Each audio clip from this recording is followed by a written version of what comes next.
We've gone through the single-digit rounds. 10 to 19 are in the book, so let's do round 20 and ask one very important question with each game. Who needs to win more? And of course, why? Let's go.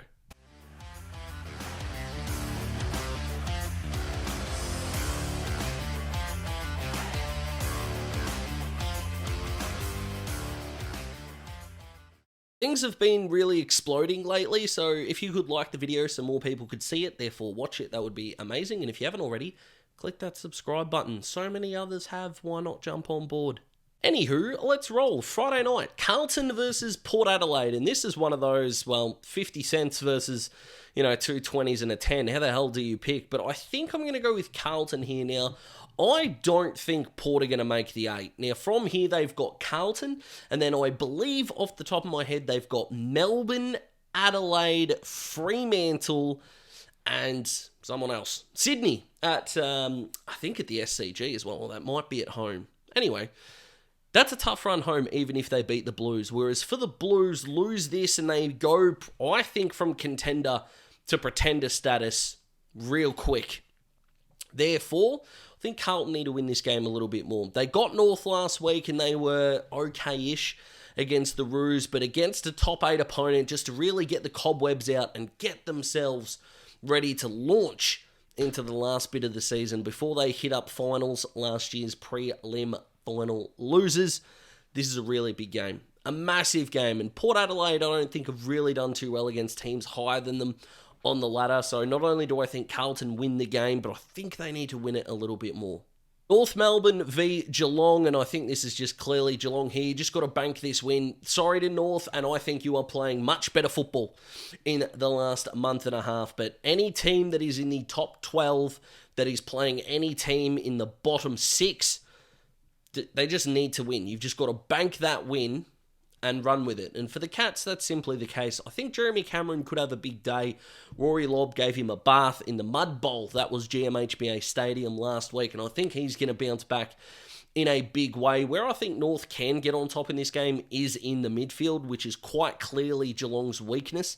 Whereas they've got some young kids in there. I know Jai Clark was dropped last week, but they've either got younger guys in there or their experienced guys probably aren't living up to what they should be delivering. Brandon Parfitt being a big example of this. So there are ways that North can win the game. If Luke Davies-Uniacke and these guys can really get on top in the midfield and Nick Larkey can get some help, whether that's from Charlie Comben, who was so good up forward last week, or maybe even the combination of Paul Curtis and a couple of those forwards. Cameron Zurhaar could have a big day here. Danger game for the Cats. I still think they'll probably win the game, and they definitely need to win it more. But I don't know what the line is for North, but I feel like it would be tempting. Gold Coast, Brisbane. Gold Coast need to win this. They're at home, which bodes well for their home ground record. But Brisbane just don't really have a tall defender at the moment. Andrew's not playing. Dara Joyce not playing. Jack Payne won't be playing. Hearing from a couple of reporters that Eric Hipwood could be playing at centre-half back this week. That's how down they are for talls back there, so that's going to be really, really interesting. Could they try Logan Morris down back? Maybe. Haven't seen his injury update or anything like that. Forgot how to talk then, which, good thing it's not my role here to talk. Good grief, Daz. Get your head in the game. So they're getting Brisbane at a really good time, but Gold Coast, if they want to be taken seriously, you've just got to beat better opponents. They're at home, get it done, and their game against Essendon that's coming up, which is going to be at Marvel, would probably be the perfect way to kickstart their away record. But if you want to make history come true, then you've just got to win the Q Clash. And Noah Anderson for the Marcus Ashcroft medal, I think he's the best on ground in the Q Clash, would be a really, really good shout. Although, don't discount their tall forwards, especially if the Lions are struggling for bigger bodies down there. But geez, Gold Coast need to win this. And as Dimmer said, they've got to grow the fuck up. And a mature win against their state rival, even if it is at home, that's a pretty damn good place to start, I reckon. St Kilda and Essendon, you can just insert everything that I said about the Bombers, or everything that I said about the Cats here towards the Bombers, I should say. You've just got to bank these wins, and nothing would surprise me more than Essendon losing this by 5 goals, than Essendon winning this by a big margin. I just don't know if they've got the mental fortitude to put a bad side away at this point. I know they've had some big-ish results along the way, but if they're going to be taken seriously, my God, you just got to get this done by a big margin in order to really lay down your credentials. Percentage is going to be a big thing in the run home, so they've got to try and get some here. But also, would anyone be shocked if, St Kilda came out and won, 92 to 49? Probably not. I don't think that's what will happen, but it's not like I'm going to turn over or something. Essendon need to win. They should win. Melbourne versus GWS, it would cause a really weird faction in the ladder if the Ds were to get this done. I do think the Giants need to win this more. Adam Kingsley just re-signing for 3 years is awesome news for GWS, and I get that Melbourne need to win in order to keep their finals hopes alive. I just can't really take Melbourne seriously as a finals contender at this point. The Giants are still hunting for a top 4 spot, and we'll see Melbourne as incredibly gettable, who were dominated in the midfield by Freo and in the ruck, admittedly, last week. And I think the Giants, Kieran Briggs is no scrub. Yes, he's no Darcy Jackson combination, but he's no scrub on his own. I think Tom Green could have a day out, given that Petrarca and Gawn are not there. Although, if Gawn does play, this of course gets released after the team sheets, but before I know about them, that does even up that midfield battle. But I think Hogan and these forwards are going to have a big say for the Giants. I think they need to win more if they want a top 4 spot. I don't think you can win it from outside of the top 4 this year, especially if you're an interstate side. So, Giants for me.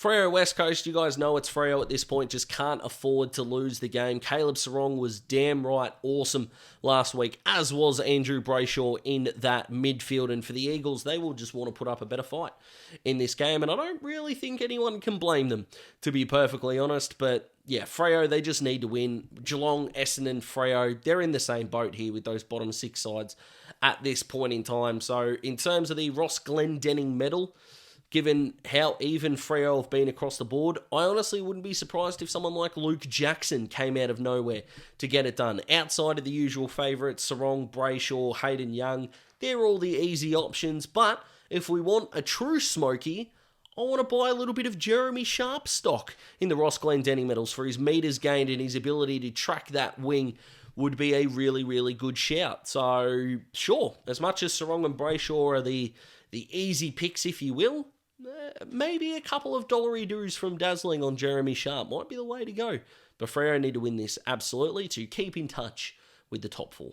Collingwood versus Richmond. I mean, the bottom side never really needs to win, and if Richmond want Jagger Smith guaranteed, just stay last on the ladder. But danger game personified, this is for the Pies. They need to win it. They need to. Can you imagine if they lose this? Everyone who's not a Collingwood fan, by the way, would probably march in the streets in celebration, which is not really why people march in the streets. May need a better analogy than that. But anywho, yeah, if the Pies lose this, we are in a place where we would look down on this football club for the cataclysmic shit show that they would be putting on display. Just win the game. Collingwood, just win the game.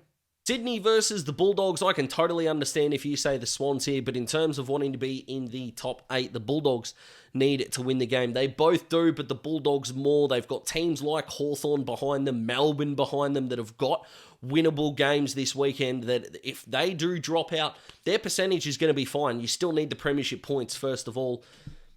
Now, they've just beaten Geelong and they've just beaten Carlton, so they're in really good form against upper echelon teams, and this will be a really good test. Tom Papley just does not seem in a great way at the moment, and the Swans are a little bit battered, a little bit bruised, and I'm still probably going to back them, but I think the height of the Dogs up there at the SCG in good weather is really going to pose a bit of a problem, and I think Cody Waitman could win out in the small forward stakes, to be perfectly honest. I think this is going to be a cracking game, and is going to be another close one that Sydney have participated in. They probably do get over the line, but in terms of who needs to win more, Sydney have still got a break on the ladder, so they can afford a couple of slip-ups, or a slip-up probably one more, before the end of the home and away season. The Dogs, probably not so. So, the Doggies for me. And last but not least, Adelaide and Hawthorn. Hawthorn need to win. I don't think the Crows can make finals, although I don't think they're counting themselves out of the finals race at this point. If the Hawks want to make finals, they just need to win the game. So the Hawks are definitely the team here, and I am so nervous / excited for this one. This is going to be awesome.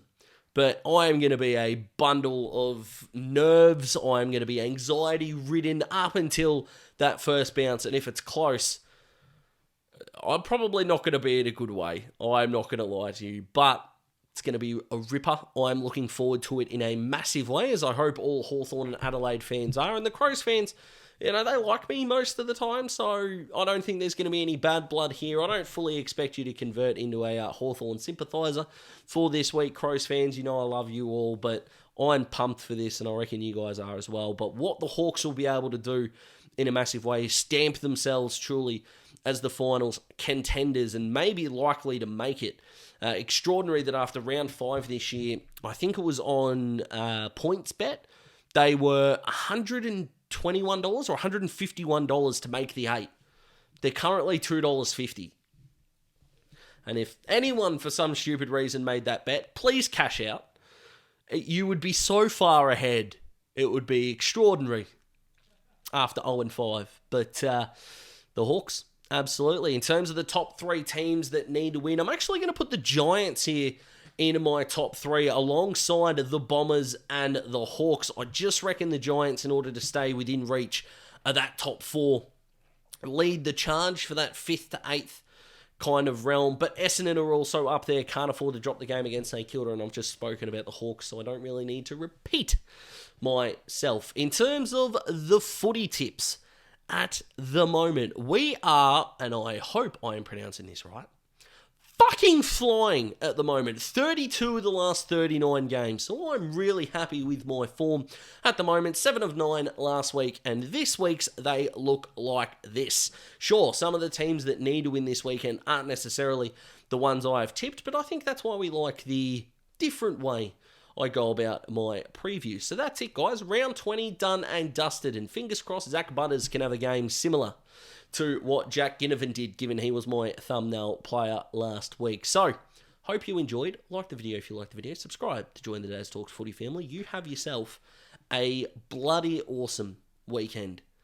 And if I've got more shorts coming out, I would really appreciate it if you watch those. I've got one on Tommy Barrister Hawthorn that you should check out. And I will see you when I see you.